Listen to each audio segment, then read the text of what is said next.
message of Imam Hussein alayhi salam, ما خرجت أشرا ولا بطرا. I did not go out in vain. The purpose, طلبا, seeking al-islah, to reform the nation of my grandfather. To realize that Muslims deviated to a point that the Imam alayhi salam could not sit still without making a reformation and bringing people back to the path.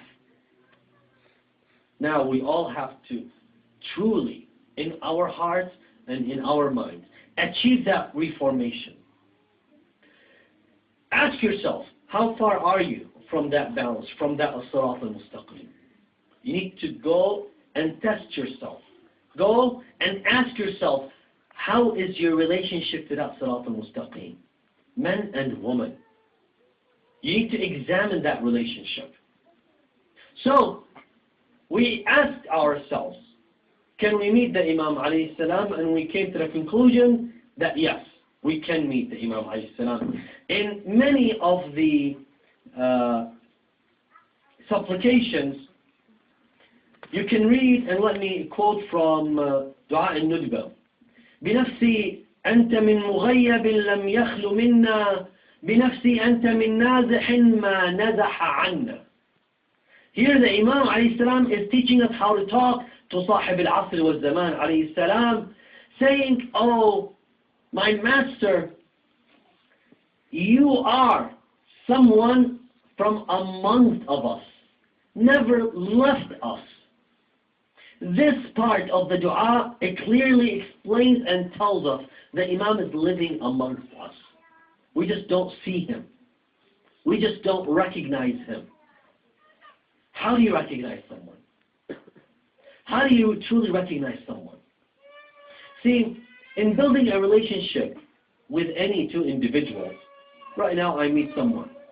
Today I meet someone I haven't seen before, and you sit down and you talk to them. If there's an interest between two individuals, what happens? There's always a way to keep in touch, right or wrong. Now you meet someone, Assalamu alaikum, how are you? Nice to meet you, my name is XYZ. What's your name? ABC. Good, they know each other's names. They talked a little bit, and sometimes we do a lot of formalities. Okay, we're done with the names, we talk. Wallah, mashallah, it's so interesting. I would love to keep up and inshallah talk to you further. Inshallah, that would be good. I would love to do that too. And then both of you depart. Separate your ways. Now, let me ask you. If these two individuals truly met and truly had interest in one another, wouldn't they try to seek a way to communicate? If I said, oh, it's nice, let me keep up, let's talk inshallah. And you tell me, let's talk inshallah, but we don't exchange a phone number. We don't exchange an email address. We don't exchange a way to communicate. Do we really deep inside of our hearts have the will and the want to communicate? Do we or not? Obviously not. So there is a standard, there's a criteria to seeking to communicate with someone and extending the relationship, right or wrong. What is that criteria when it comes to Sahib al-Asr wa Zaman alayhi salam? I say, as we pray and supplicate, Al-Faraj al-Faraj, Al-Aman al-Aman, Ya Sahib al-Asr, Ya Sahib al-Zaman. We seek, we call. But don't you have to show the Imam alayhi salam that you truly mean that you call him? I can sit down here and start, for example, someone wants to invite me for a lecture. Brother Shiraz, Shabir Afwan, he said he wanted to invite me to lecture here, invite me to Albany. And he just said, when we met a long time, he goes, Wallah, I would love to invite you to Albany. I said, inshallah, that's good. I would love to try to have you come to Albany. I said, inshallah, that's good. If Brother Shabir never, ever did some actual work and actually met with the committee, actually sent me the email, actually worked on setting up the details, for me to ease the way for me to come from Detroit to here, would I ever come here? Next time he tells me, Allah, you know, say, Bahr, I would love to have you. What do I, in my mind, what do I tell him? Yeah, right, sure. Right? Why? He did not materialize his will and his want for the invitation. When we try to invite and seek Imam Sahib al-Asr wa Zaman alayhi salam to our communities, how do we materialize that invitation? How do you and I materialize and put in action that invitation? How? See, again and again, I want to build an important principle in all of us. Al-Imam alayhi salam wants actions, wants to see action. When we say, some of us read Dua al-Ahd in the morning, when we pay allegiance to the Imam Salamullahi Ta'ala alayh in the morning, we tell him, we promise him, but through our days, how is our action? Because action speaks louder than our words. You're not inviting the Imam. And the Imam builds around building a community. I want you to focus on this, dear brothers and sisters. Pay close attention. What is your contribution to building the community of the Imam Sahib al-Asr wa Zaman alayhi salam? In Shia Islam, there is an emphasis on something called citizenship. See, now, you're in America. You're in the United States of America. You live in Albany. Each one of you lives in a city. Each one of you lives in a neighborhood.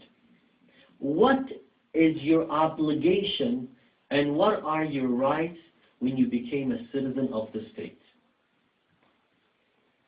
In Islam, the Imam Salamullahi Ta'ala alayh, he says, those who follow me establish, what is his ultimate goal of the Imam? يحق الحق ويبطل الباطل. To establish the truth. To establish justice wherever you exist. So, therefore, it should be our own goal and objective also. To establish justice. To establish justice wherever you are. In your own corner. At school. At work. In your neighborhood. This is a very important topic. Give me your undivided attention. When you want to establish justice, so you can be a follower of Imam al-Hujjah alayhi salam, you start with yourself. And you go and spread it through your community. No matter what the community is. Let those who do not believe in what you believe see what you do. Someone one time told me, he asked me, how could you become a citizen of America and also become a follower of Ahlul Bayt? I told him, what's the problem with that? He said, you know, you read your scriptures and you read your text, and you know the Imam al-Mahdi, your Imam Mahdi, will wage a war and against the infidels, against all those doing injustice, and then the war would erupt, and if you really believe in him, you must be on his side. And therefore, what happens? He said, ultimately, you'll have to fight America. Very interesting. He goes, so I don't believe you truly believe in the citizenship. I said, you know, here's where you got it wrong, first of all.